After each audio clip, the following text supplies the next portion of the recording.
Welcome back to another episode of The Hustle. I am your host, Success Lewis, and today I'm talking to a special guest. She is the co-founder of Eyes Like Mine, a 501(c) nonprofit where vision loss doesn't break us, it builds us.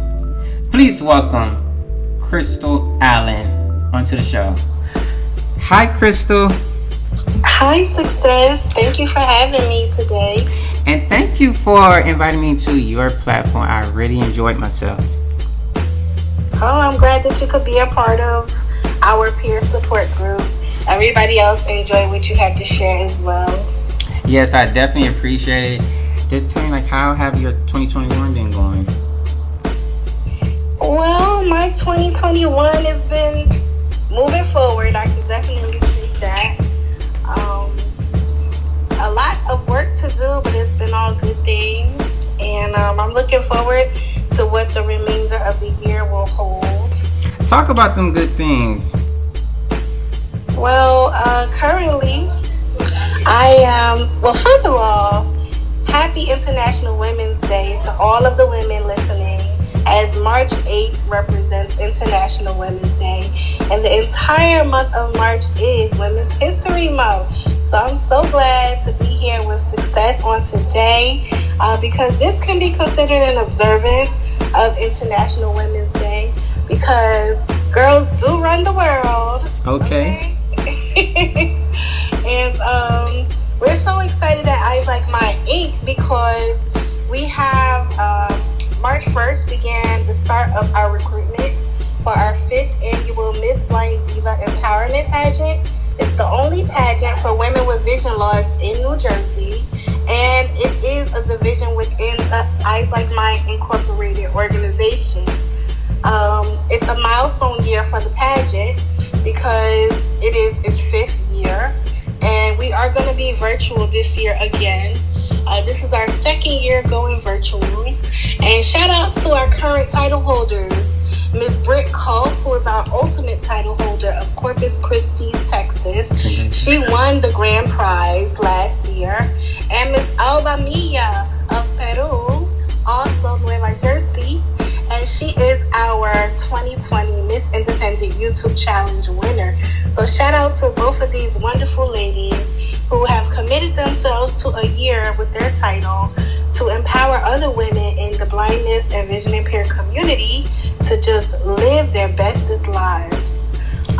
So we're so excited for this. We have a fundraiser coming up with Touchstone Crystals by Swarovski Crystals to support the success of the pageant. And our recruitment starts from March 1st until the end of May. So all of you ladies who are listening, if you think you got what it takes to be this year's 2021 Miss Blind Diva title holder, you should feel free to email us at events@eyeslikeMine.org.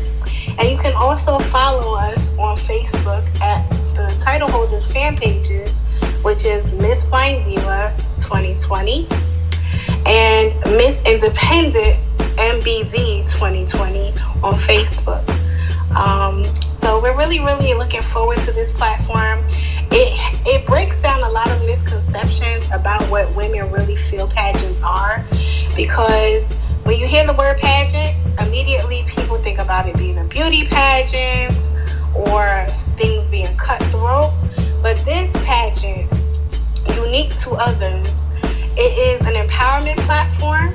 And we emphasize the word empowerment because we want the women who are interested in this pageant, who continue on with the pageant, who start with the pageant, who end with the pageant. And I say it in all of those different stages because sometimes with any good thing that you start, it's not always bound to be where you end up with the people that you begin with.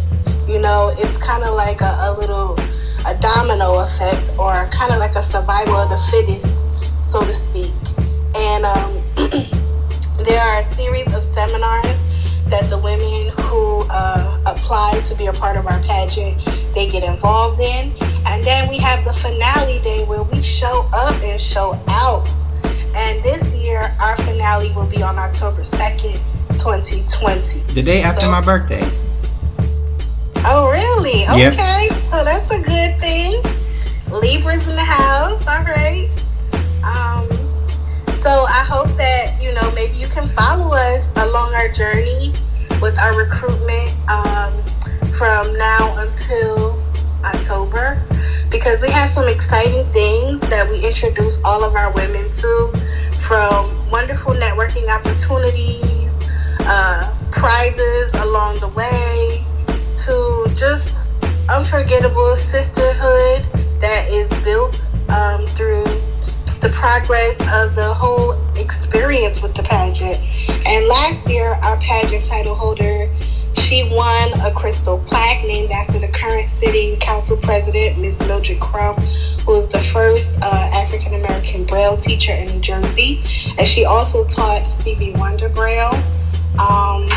She also won a golden sash, a crystallized tiara, a bouquet of royal purple flowers, and a $1,000 cash prize. So every year we try to make sure that we honor the women who take home the title with a cash prize and other different gifts, as well as the post experience. And that's usually different interviews on podcast platforms or TV and so on and so forth. So ladies, if you're listening in, if you feel empowered, if you want to know more, we will have a series of different information sessions, and you can decide if it's something for you. You don't have to be skilled in modeling. You don't have to be skilled in pageantry. Just take an opportunity to take a risk on yourself and just see what the cards may fall down to. You never know. You'll surprise your own self. And then outside of our pageant, we also are looking forward to having our first ever virtual resource fair funded by the North Pier Fund and the Center for Cooperative Media. This is the first time ever that in the 7 years that we've been in existence, where we have had a virtual resource fair and to receive funding support so that we can bridge the gap in access to information and resources to our disability community and our general community. So this event is going to take place on March 26th, and there's going to be a series of AM and PM conversations that relate to a variety of topics, from housing to employment to assistive technology to financial freedom to socialization and social isolation, to entrepreneurship and community outreach. So many more topics that affect our quality of life, especially now during the pandemic. I like that, how you allow visually impaired women to showcase their talent and just helping them to embrace their beauty. Tell me, Eyes Like Mine, how did you get started? Well, so it's a funny start. Eyes Like Mine was started on the toilet. I always tell people that. And it's true, it was started on the toilet. I was in a period of my life where I was feeling a little sad, and I was on the toilet thinking about, something that probably did not really help me. And then I began to think of my very good close friend, of whom we both share the same eye condition. And I just asked her, I said, do you want to start a nonprofit organization? And then at that time, I had no idea what direction we would go toward. And I did not know what our longevity would be. I didn't know all of the details that would be involved in carrying a nonprofit organization. And we did a lot of learning as we went. But one thing's for sure, with both of us having different perspectives to vision loss, because she's totally blind and I'm legally blind. So we kind of have the best of both worlds within our organization. And our lived experience is what we pour into the awareness of our organization. I'm sorry.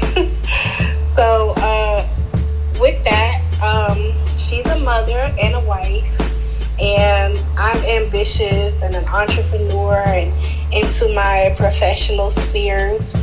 So we pour all of these different experiences into our organization so that we can bring as much awareness to vision loss and vision loss resources. And with that, we started March 2014, and we're still carrying along even throughout the pandemic. Last year at the beginning of the pandemic, we were wondering how to transition to make sure that our awareness platforms continue, because this is a period of time where more now than ever our voices need to be heard as people in the blindness community, in the disability community, because there's so many plans in place and they don't have this in the forefront of conversations and even in the forefront of planning. So with our organization, we have continued a series of peer-led support groups every Sunday from March up until the current. And we've introduced well over 75 speakers in different areas of the blindness community, men, women, young, old, professionals, and retirees to our listening audience. And we discuss various topics. But most importantly, we make sure that the person is recognized first, because our blindness is not what, makes us who we are. We are people, and we should be recognized as that, first and foremost. And so with that being said, we've been able to give over $500 worth of Amazon gift cards to people in our peer support group. We've delivered food for those who are facing food insecurity during the pandemic. And we have been planning a series of virtual events, not just for the peer support group, but our book club we have on scheduled Saturdays. As I told you, we're planning a resource fair, which is a seasonal resource fair through the support of the North Peer Fund grants and the Center for Cooperative Media. We're also going to be going into positive recruitment career fairs so that, while we're home and as much remote jobs and opportunities that are available to the general public, we want to make sure that, the people that we serve in the blindness community have access to those remote opportunities as well, and true access, not just saying that, this is available and you're home and you have computer with JAWS or Zoom text, so just go and apply. No, we want to make sure that these employers understand accommodations. So we've been working closely with the PSC&G, Public Service, Electric and Gas, with their diversity team to let them understand how blind and visually impaired people are employable and what we do to maintain our jobs/careers so that they can open up, a lot more hiring opportunities to people with any kind of disability, but most importantly, someone who is vision impaired or blind. So we've been doing a lot of groundwork with little to no money, basically with a lot of networking and conversation and relationship building, so that individuals and community influencers have a full understanding of what some of our primary and even basic needs require. So the resource fair, please save the date, everybody. It's going to be on Friday, March 26th, 2021, and it's from 10 a.m. until 5 p.m. And you don't have to go absolutely anywhere. All you have to do is log on to Zoom or dial into Zoom. There is going to be a pre-registration process so that you can have a chance to see what sessions you find of interest to you mostly. And if you like everything that we have to offer, you're welcome to join us for the whole entire day. There'll be a series of breakout rooms that will have different facilitated speakers sharing information, having live discussion that, you may find useful or useful to someone else. We're going to have a little bit of everything for everyone on that day. So definitely please join us on March the 26th. We're going to be closing out Women's History Month on that day, but also that whole weekend is going to be pretty decent for us, because on March 27th, we'll be having our book club from 5 p.m. until 6:30 p.m. And that's going to be on Zoom as well. And we'll be featuring a legally blind author who will be sharing information about how she got started.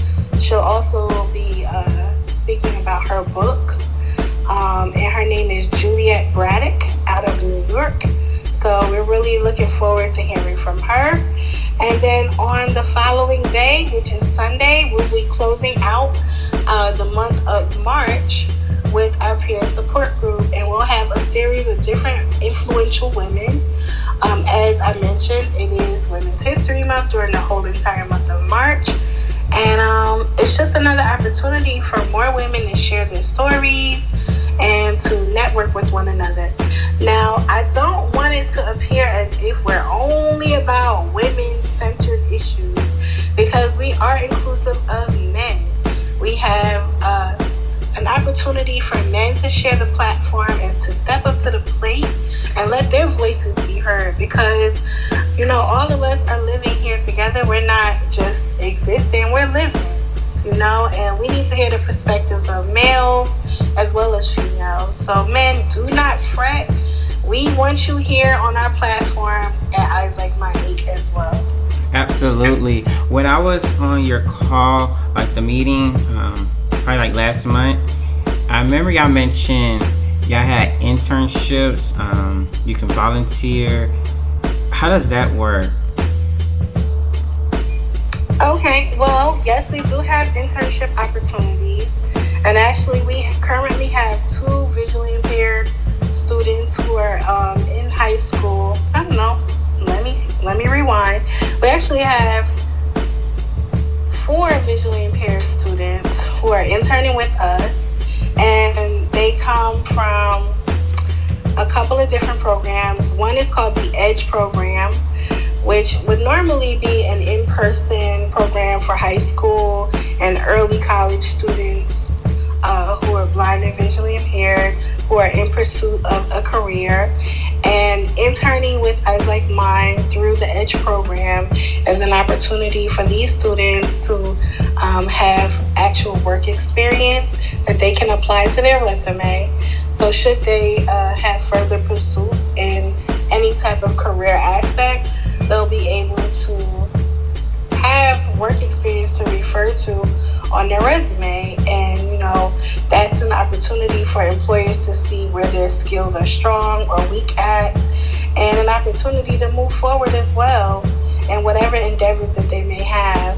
And then we also have 4 students currently from Hudson Community College in Jersey City, New Jersey.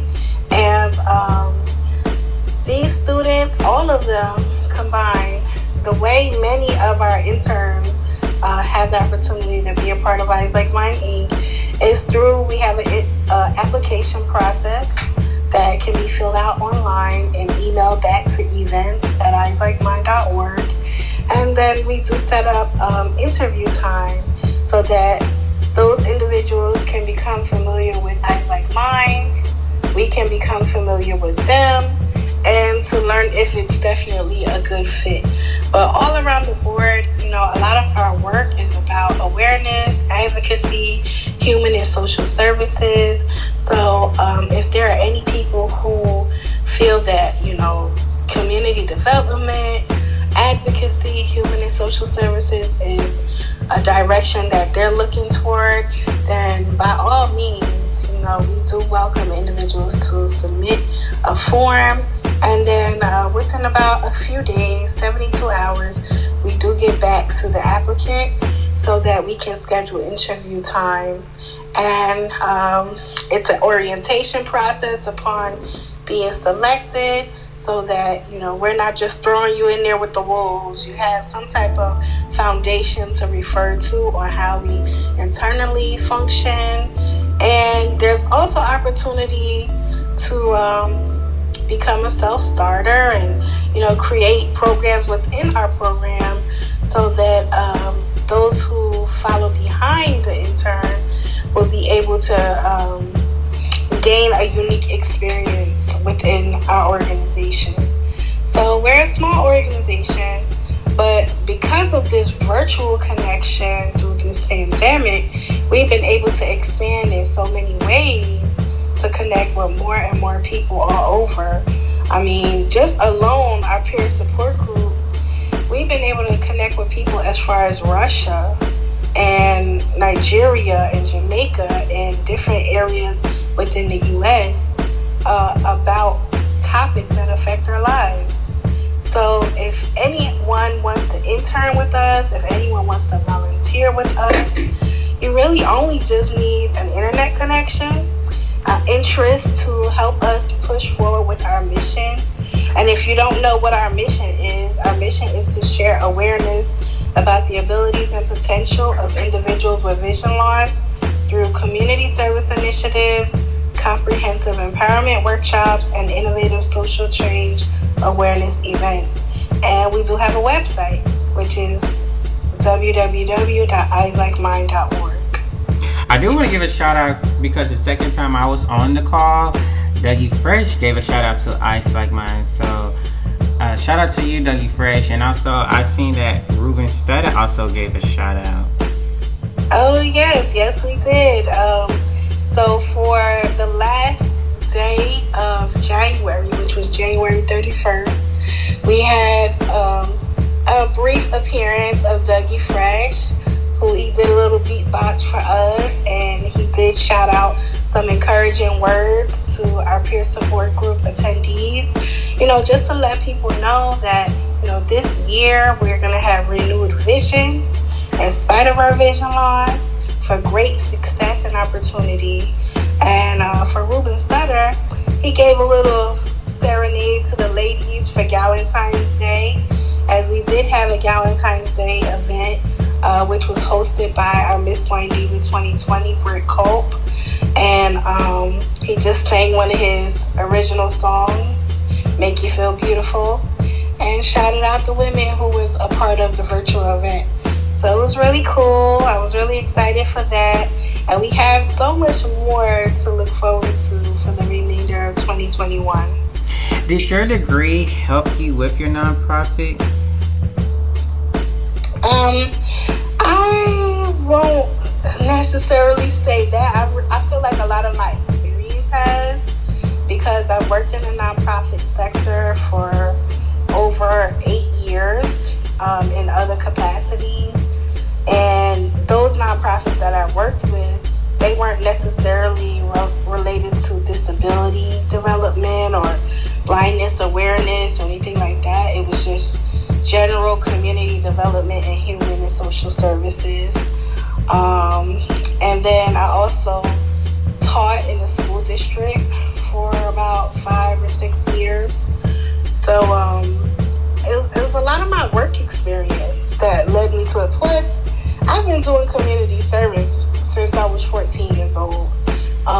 Community service has been a huge fabric of my upbringing because of my father's side of my family.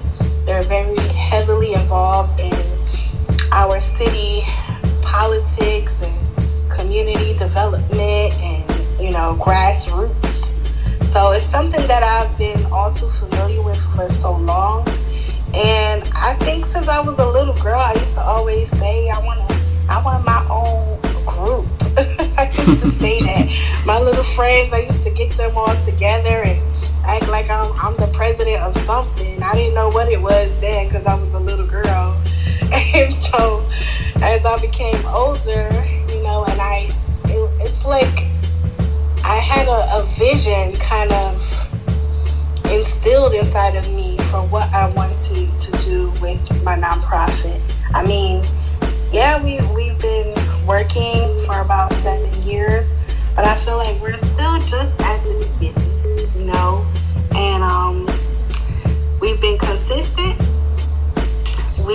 continue to try to innovate and take risks, because that's what it's kind of all about as well.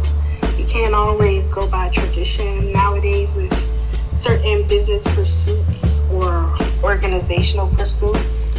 But I feel that a lot of my work experience and my college experience has also helped me with developing within the organization. What is your degree in? Social science. Okay, then, and I guess if so, you have your bachelor's or your master's? Well, I'm not at either of those levels. I only have my associates. Oh wow! But hey, 7 years strong with your nonprofit. I mean, you definitely going far. Yes. So a lot of what I've been doing has been off of my passion and my insight, and like I said, my work experience, because I'm used to doing community work, and to me it's a second nature. It's not like tasking, and it's something that keeps me going, keeps me feeling rewarded. I like to know that I can help someone, especially being visually impaired. I was not born visually impaired, and I was very uncertain on what my future was going to be when I first started losing my vision. And one thing, I'm the oldest of 7, so none of my siblings have a vision impairment or a disability, and I was not certain if they would be able to find me reliable, because I'm now a person with a disability. And so with me getting into my figuring out stage with my disability, I just learned that this is just a new lifestyle. It's nothing that has really changed about who I am. And with the adjustment to my new lifestyle, it allowed me to move from stage to stage to stage, from traveling across the world to Tokyo, Japan at 21 with 11 strangers, and something as little as learning how to type. I did not know how to type before I started losing my vision. So a lot of my skills and a lot of my opportunities I acquired after losing my vision with outsiders looking in who may not know anything about the blindness community. They'll just look at it like, oh my God, that was so horrible that happened to you. What, you went blind, you couldn't see? They'll just think about it from a pessimistic point of view. But I will always say my vision loss was my vision gained, because I don't think in a million years I would have imagined all of the opportunities I've had with being visually impaired. I'm not going to act like every day is a peachy day, because we're human beings and we have emotions. So we have good days and we have bad days. But a lot of my good days have outweighed my bad days for certain. And it's led me to connect with so many wonderful people in the blindness community, in the disability community, and in my general community. And all of those experiences and conversations in the past and present have allowed me to develop as a young woman, as a leader, strengthen my leadership skills. And it has brought me into a sector of my life that I know that would leave behind a legacy, because I'm the only one in my area in New Jersey who is of color, who has started a nonprofit 501c3 organization, and has kept it going as long as I've had, with little to no resources. And it's been a really wonderful ride, and I'm looking forward to what else is going to come. And that brings me back to your quote, where vision loss doesn't break us, it builds us. I definitely appreciate you coming on to The Hustle. Yeah, I'm thankful that you thought to invite me, and I hope that we can continue moving forward together. It's great to see you in your start, and I hope that you continue to flourish and have more exciting conversations on your platform. And again, where can people go to find out all this good, valuable information? Well, you can visit me on my website at eyeslikemine.org, EYESLIKEMINE.org. And we are also on social media with the handle at Eyes Like Mine Inc. at Instagram, YouTube, Twitter, and Facebook. And if you want to check us out on Meetup, we do put some of our events up on meetup.com.